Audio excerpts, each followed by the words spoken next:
Alléluia. Amen. Gukiranuka mu gihe. Restez Gukiranuka saint. kwawe n'uyu munsi. Ta sanctification, c'est aujourd'hui. Hari ibintu nkunda kwitegereza. Il y a des choses que j'essaie d'analyser quelquefois. Ndashaka amabwire. Twitaye ku bintu bizarangira byose. J'aimerais vous dire, vous ne voyez pas que nous nous inquiétons des choses qui vont toutes finir un jour. Murebe amafaranga mushyira ku mibiri yanyu. Regardez les femmes. Abamama, abakobwa. L'argent que vous consommez sur le bien-être de votre corps. Les femmes et les filles. Ngaho inzara ndende. Il y a des ongles longs. Ngaho hari ibindi bintu bashyira ku jisho ukabona bimeze nk'amababa ya sakabaka. Des lentilles. Hari gushyiraho uturongo ahangaha. Il y a faire des lignes quelque part. Hari amarangi y'amabara yose hano no hose. Il y a des couleurs de tout genre sur un seul visage. Muzi ikintu kimbabaza. Vous savez ce qui m'attriste par rapport à cette histoire? Mwitwa abakristo ariko badasoma ijambo ry'Imana. Nous sommes des chrétiens qui ne consultent jamais la parole de Jésus. Y'Imana ivuga ngo abakora ibi n'ibi nzabahana. Aho kuki mutasoma ngo mumenye. Quand la parole de Dieu dit à ceux qui font ceci, cela, je les punirai. Pourquoi vous ne lisez pas ce passage de je les punirai? Kwita ku biri mu gihe. Pourquoi se tracasser, s'inquiéter et prioriser les choses qui sont dans le temps et qui vont finir avec le temps? Aho kwita ku muntu w'indani uzabaho nyuma y'igihe. Au lieu de prioriser la personne de l'intérieur, lui qui pourra vivre après le temps. Alléluia. Amen. Ndashaka mabwira ngo nyuma y'igihe abantu benshi tuzakorwa n'isoni. J'aimerais vous dire qu'après le temps, beaucoup de gens mourront de honte. Ntubone amafaranga yose mukoresha. Vous voyez tout l'argent que vous gaspillez. Mwagombye kugakoresha ku buryo bizabagirira umumaro inyuma y'igihe. Vous feriez mieux de l'utiliser dans les domaines qui vont vous aider à avoir accès à la vie après le temps. Wagaburiramo umukene. Tu peux nous nourrir un affamé. Waguramo mikoro muri église igakorera Imana. Tu peux acheter un micro dans l'église pour la gloire de Dieu. Wagura isukari bene so bakanywa icyayi hano. Tu peux acheter des provisions pour tes frères ici. Wagurira abantu icyayi ahangaha. Tu peux même acheter de quoi faire le thé pour tes frères. Ibyo bikazandikwa. Et ça, c'est transcrit quelque part. Laisse-moi vous dire. Muzi ko tutazahemberwa ibyo twariye ahubwo tuzahemberwa ibyo twahaye abashonje. Nous ne serons pas récompensés de ce qu'on a nous mangé. Non, mais ce qu'on a donné aux affamés. Ibyo twakoreye abandi nibyo tuzahemberwa. Nous serons récompensés de ce qu'on a fait pour les autres, pas pour nous-mêmes. Ntabwo Imana izaguhemba ngo wagiye muri église uri joli. Non, tu te trompes. Dieu ne va pas te récompenser car tu es venu ici toute beau, toute belle, jolie. Non, ça n'a rien à voir. En fait, iyo wishize biriya bintu byose uba wabaye joli. Ntabwo uba ukiri bere. Ko bere n'uriye Imana yaremye. À considérer qu'après s'être maquillé, on devient jolie et pas belle. Parce que belle, ça se dit au niveau naturel. Mais jolie, c'est après modification. Oui, jolie, ni ikindi ntabwo uri bere. Jolie, c'est autre chose. Mais belle, c'est que l'on est belle naturellement. uzasoma Itangiriro igice cya mbere umurongo wa 27 ngo Imana yabonye ngo ko ari byiza. Vous pourrez lire dans Genèse 1:27, la Bible dit, après la création, Dieu a regardé et a dit que tout était bon. Oui, ibarema mu ishusho yayo. Et l'être humain était à l'image de Dieu et il était beau.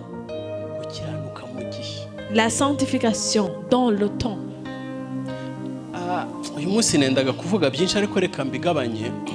Aujourd'hui, j'avais prévu de dire beaucoup de choses, mais laissez-moi dire.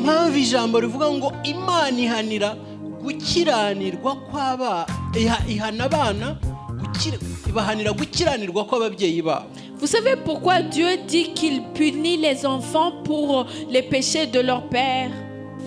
Kubera ko mu gihe twebwe turahangiza abana bakaza bagwa mu mafuti yacu. C'est parce que les aînés salissent le temps et les générations qui suivent arrivent dans un temps déjà sali. Iyo umwana avutse agasanga usenga ikigirwamana nicyo akurikira. Quand un enfant naît et trouve que son père adore les idoles, et lui aussi finit par faire la même chose. Mbega ibibi dukora, ibibi byose dukora nibyo abana bacu baza gukomezamo. Toutes les mauvaises choses que nous vivons, que nous faisons, c'est la même chose que nos enfants trouvent leur environnement. Alléluia. Amen. Gukiranuka mu gihe. La sanctification dans le temps. Mu bintu muzajya mutekereza, dans tout ce que vous entreprendrez, ubwo Imana izadushyira mu rubanza ikakwereka ngo uriya niwe wamugushije. Quand Dieu va nous mettre en jugement et te montrer celle-ci et celle-ci est tombée à cause de toi, a fait des mauvais choix influencés par tes comportements à toi, iyo umenye iminsi yawe, et que tu connais maintenant comment compter tes jours, ubwenge bwawe buhita bumenya icyo gukora muri icyo gihe. Ta sagesse sait maintenant quoi faire à un moment donné, à ce moment qui t'est donné.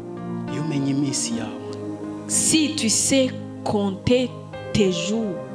Alléluia. Amen. Iyo umenye iminsi yawe utunga umutima w'ubwenge.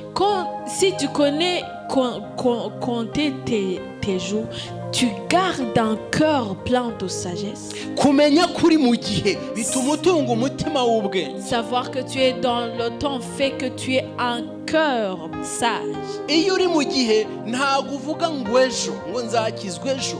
Si tu es dans le temps, tu sais que tu n'as pas demain. Tu ne pourras pas dire je recevrai Jésus demain, parce que tu sais que demain ne t'appartient peut-être pas. Nsomera Itangiriro Genèse 7 umurongo wa mbere verset 1. Gukiranuka, iri jambo rivuga ngo gukiranuka mu gihe. Vivre la sanctification. Nsomera. Uwiteka abwira Nowa ati. Uwiteka abwira Nowa ati, injirana mu nkuge. Injirana mu nkuge. N'abo mu nzu yawe. N'abo mu nzu yawe. Mwese. Mwese. Kuko ari wowe nabonye. Kuko ari wowe nabonye. Ukiranuka mu maso yanjye. Ukiranuka mu maso yanjye. Muri iki gihe. Muri iki gihe. Amen. Dusomere mu Gifaransa. Et l'Éternel dit à Noé, entre dans l'arche, toi et toute ta maison, car je t'ai vu juste devant moi parmi toute cette génération. Imana ibwira Nowa. Dieu a dit à Noé, kuko Nowa yakiranutse mu gihe cye. Parce que Noé est juste dans son temps. Nowa yagikiranutsemo. Noé est resté juste. Imana iramukoresha. Dieu l'a utilisé. Yumva ijwi ry'Imana. Il a pu capter la voix de Dieu. tugeze mu gihe Nous vivons un temps umuntu adashaka kumva ijwi rya mugenzi we rimuhana. que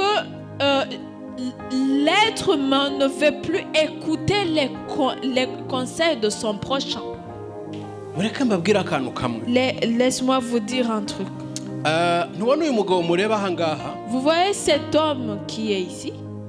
uyu mugabo ubwo nari mu muhamagaro, Quand je vivais mon appel, nabaga mu bintu jyewe ntazi. je vivais des choses que je ne comprenais pas.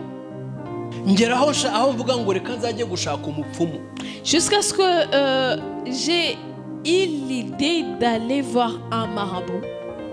Imana iraguhamagara, Dieu peut t'appeler, Imana irakuvugisha, Dieu peut te parler, ariko ishyira umuntu imbere yawe wo kugushyira kukwereka umurongo. mais Dieu met toujours à tes côtés quelqu'un pour te guider. ishyira umuntu imbere yawe. Il met toujours à tes côtés. igihe cyose Imana ihamagara umuntu umwe mu bantu, À chaque fois, Dieu appelle une seule personne parmi une grande foule. Imana yakundaga Abisirayeli bari muri Egiputa. Dieu aimait tous les Israélites qui vivaient en Égypte. ariko bose ntiyabahaye ububasha nk'ubwo yahaye Mose. Mais Dieu ne les a pas tous donné le pouvoir qu'il a donné à Moïse. kubera ko Mose niwe wagombaga kubayobora. C'est parce que c'était à Moïse de les guider pour sortir de l'Égypte. Alléluia. Amen. tugeze mu gihe abantu badashaka kumva. Nous vivons un temps où les gens ne veulent plus écouter. iyo utakumva uwo mwicaranye n'Imana ntiwayumva. Si tu ne peux pas écouter ton prochain et Dieu non plus, tu ne pourras pas.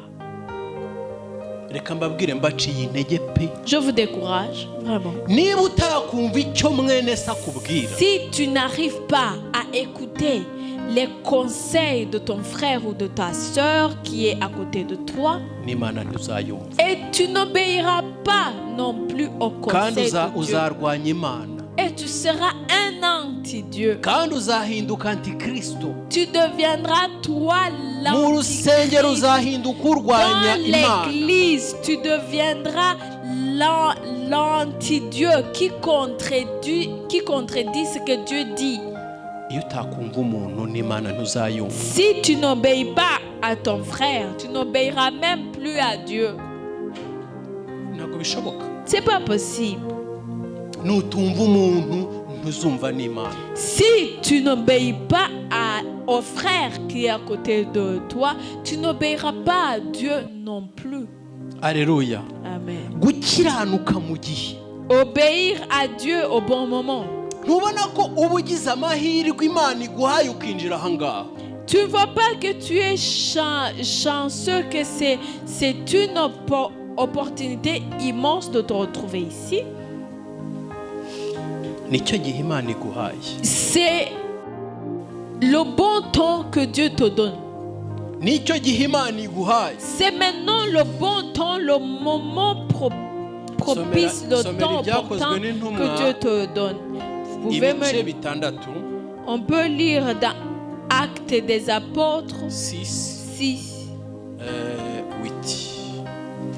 Stefano wari wuzuye ubuntu bw'Imana Sitefano wari wuzuye ubuntu bw'Imana n'imbaraga yakoraga mu bantu, yakoraga mu bantu, ibitangaza n'ibimenyetso yakoraga ibitangaza n'ibimenyetso bikomeye. dusomere. Étienne, plein de grâce et de puissance, faisait des prodiges et des grands miracles parmi le peuple. Amen. Amen. Amen. Stéphane. Étienne, mu gihe cye, dans son temps, igihe cye gikiranutsemo, dans son temps, il est resté juste. mu gihe batabyumvaga abantu ba mu nsengero amasinagogi, dans le temps où les gens des synagogues ne comprenaient rien à la sanctification, abantu bo mu idini baba bashaka ko twese tuba abanyedini. les gens des synagogues préfèrent qu'on reste des gens de synagogue. baba bashaka ko mwese muba abanyedini. Ils veulent que nous portons le nom de l'église seulement. Abagenda mu nzira zagutse. Les gens qui entrent par les portes grandement ouvertes. Baba bashaka ko natwe tugenda mu irembo ryagutse. Ils veulent que nous passions par les portes grandement ouvertes. Tunywa byeri. Buvons la bière. Tunywa amatabi. Prenons du tabac. Dutereta abagore b'abandi. Draguer les femmes d'autrui. Ntacyo dutinya. Sans avoir crainte devant quoi que ce soit. Ntacyo dutinya. Sans avoir crainte de quoi que ce soit. Gukiranuka mu gihe. La sanctification dans ton temps. Gukiranuka mu gihe. La sanctification. Binaniye abakozi b'Imana benshi. Ça devient dur pour beaucoup de serviteurs de Dieu. Gukiranuka mu gihe. La sanctification, la justice dans le temps, la pureté dans le temps. Gukiranuka mu gihe ni ukutiyasosiya n'ibyo usanze abandi bakora. La pureté dans le temps, ce n'est pas s'associer à ce que tu trouves les autres déjà en train de faire. Biragoye kuba muri société udakora n'ibyo société ikora. C'est tellement dur de vivre dans une société et ne pas faire ce que les autres font. Gukiranuka mu gihe. C'est ça la pureté dans le temps. Ukiranuka mu gihe ukanga iby'igihe Imana ikagukomereza mu gihe. La justice, la pureté, la sanctification dans ton temps font à ce que tu ne fais pas ce que les autres font dans le temps et que Dieu te fait grand dans ton temps. Alléluia. Ukiranuka mu gihe.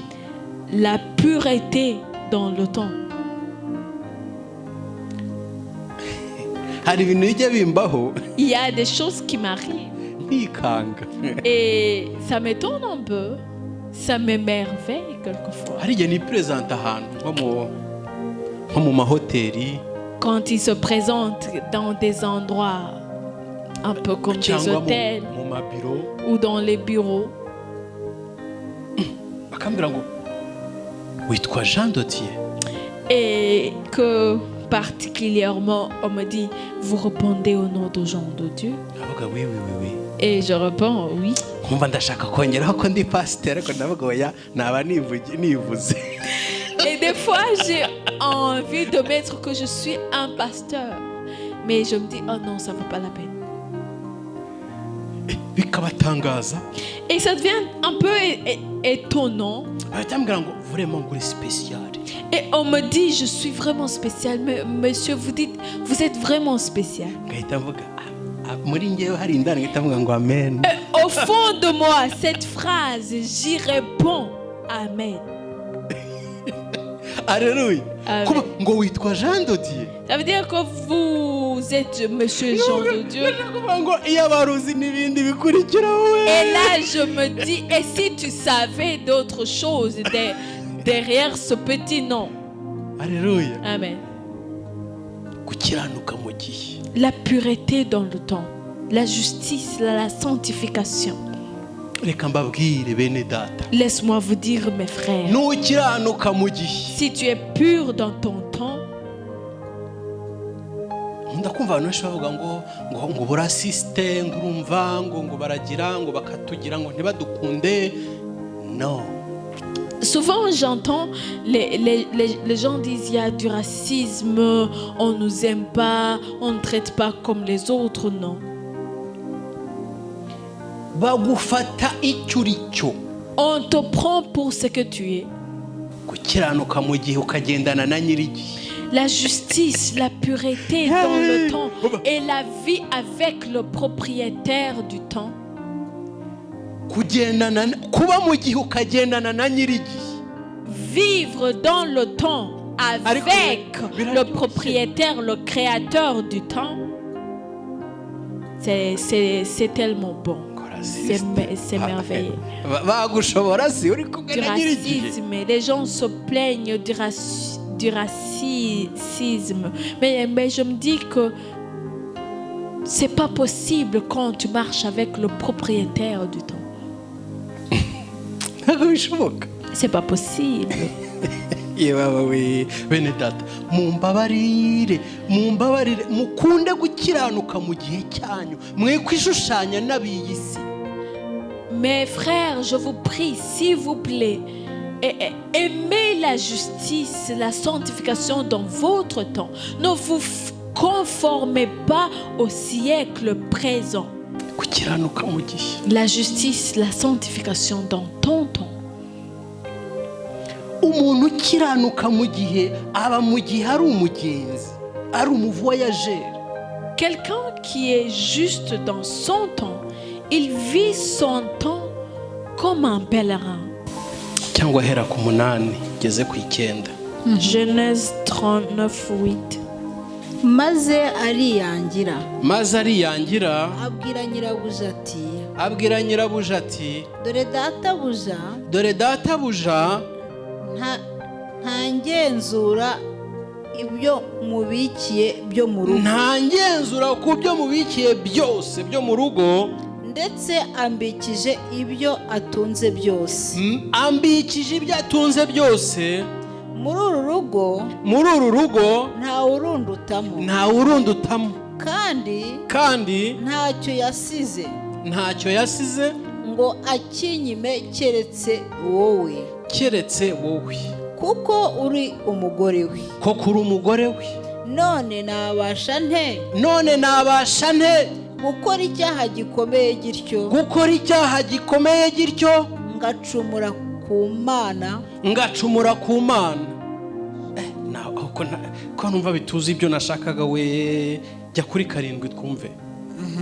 Ndashaka hano. Hanyuma y'ibyo nyirabuja abenguka Yosefu aramubwira ati turyamane. Oya. Wahereye kuri 5. Kadusome mu izina rya Yesu. Amen. Nguhereye igihe yamugiriye igisonga cy'urugo rwe. N'iki ibintu bye byose. Uwiteka aha umugisha. Urugo rw'uwo munyegiputa. Ku bwa Yosefu. umugisha w'Uwiteka uba ku byo atunze byose. Ibyo mu rugo n'ibyo mu mirima no mu gasozi. Abitsa Yosefu ibyo atunze byose. Mu byo amubikije. Ntiyagira ikindi agenzura. Keretse kwita ku byo yajyaga arya. Yosefu yari mwiza wese. Naho nashakaga. Harangize. Afite mu maso heza. Hanyuma y'ibyo nyirabuja abenguka Yosefu. Rekera aho ngaho, mbabarira urekera aho ngaho.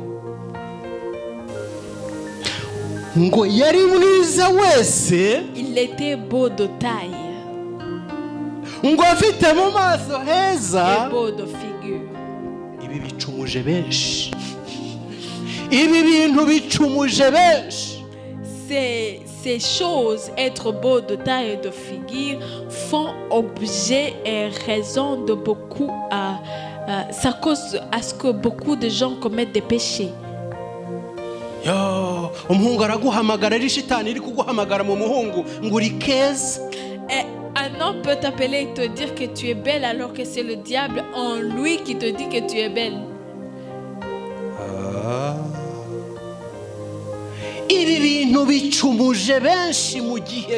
C'est la raison de beaucoup de péchés dans le temps. Un beau visage peut te faire beaucoup de folie. Une belle poitrine peut te faire à ce que tu deviennes une pécheresse dans ton temps. Tu es distrait par les choses qui sont dans le temps. ubu bwiza Imana yaguhaye bukwiye gukorera Imana. Cette beauté que Dieu t'a donnée devait faire objet de l'œuvre et de la gloire de Dieu. ubu bwiza Imana yaguhaye bukwiye gushimisha Imana. La beauté que tu dis avoir devait faire objet de gloire de Dieu. Yosefu yamenye gukiranuka mu gihe cye. Joseph a capté le message de pureté, de justice, de sanctification dans le temps. Gukiranuka mu gihe. La pureté dans le temps. Bene data mumenye ko muri mu gihe mwebwe murashira ariko igihe cyo ntigishira. Mes frères, rappelez-vous que vous êtes dans le temps. Vous pouvez finir, mais le temps ne finit jamais. Ugize ubwenge wamenya gukiranukira mu gihe. Si tu es un peu sage, tu saurais garder la sanctification dans ton temps. Reka mabwira kandi kandi. Laisse-moi vous dire un autre truc. Umuntu agira anniversaire. Quand on a son anniversaire, uyu muntu wagize anniversaire akabihemberwa pesa akadozi gacicikana izimanuka izizamuka, ni wowe ukwiye guhabwa kado cyangwa n'Imana ikwiye guhabwa kado yagushize mu gihe. Et la personne reçoit beaucoup de cadeaux qui viennent de toutes parts. Et est-ce que je me demande, c'est à toi que doivent venir les cadeaux ou à ton créateur, ton protecteur qui t'a protégé durant toute l'année? Il y a les chaussures, les robes, les ceintures, les costumes. Oui, ukuzane n'inoti y'icumi hariya mu kibo ngushima Imana. Et tu ne te rappelles même pas de donner un franc ou un billet dans le panier. Remercie à Dieu dans le panier parce que tu as 30 ans. Mais le dîme là-bas. Et oui. L'offrande. Il y a la bière alcoolique, 20 ans. J'ai 30 ans. J'ai 30 ans. J'ai besoin des montres. Est-ce que c'est à toi que doivent revenir les cadeaux parce que tu as les 30 ans ou c'est à ton protecteur qui t'a protégé durant 30 ans? Dieu a tout sur le paume de sa main. Et à cause d'une date qui est son anniversaire, un chrétien, il rate le culte de dimanche parce que ça coïncide. Comment je vais faire la fête? Comment j'organise la cérémonie? Les gens vont venir avec les cadeaux. La justice, la sanctification dans ton temps. Remercie Dieu. Parce que tu es déjà dans le temps. Tu es dans le temps. Que Dieu vous bénisse abondamment. La sanctification dans le temps.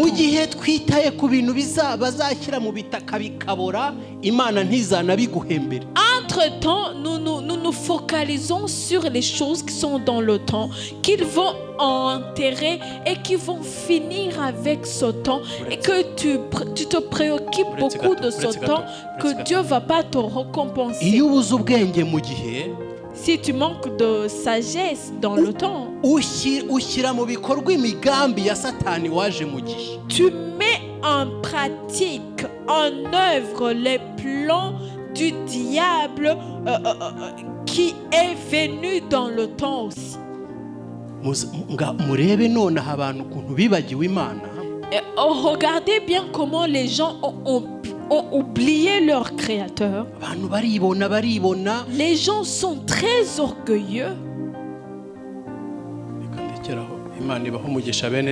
Que Dieu vous bénisse, mes frères, que Dieu vous fasse du bien. Amen. Amen.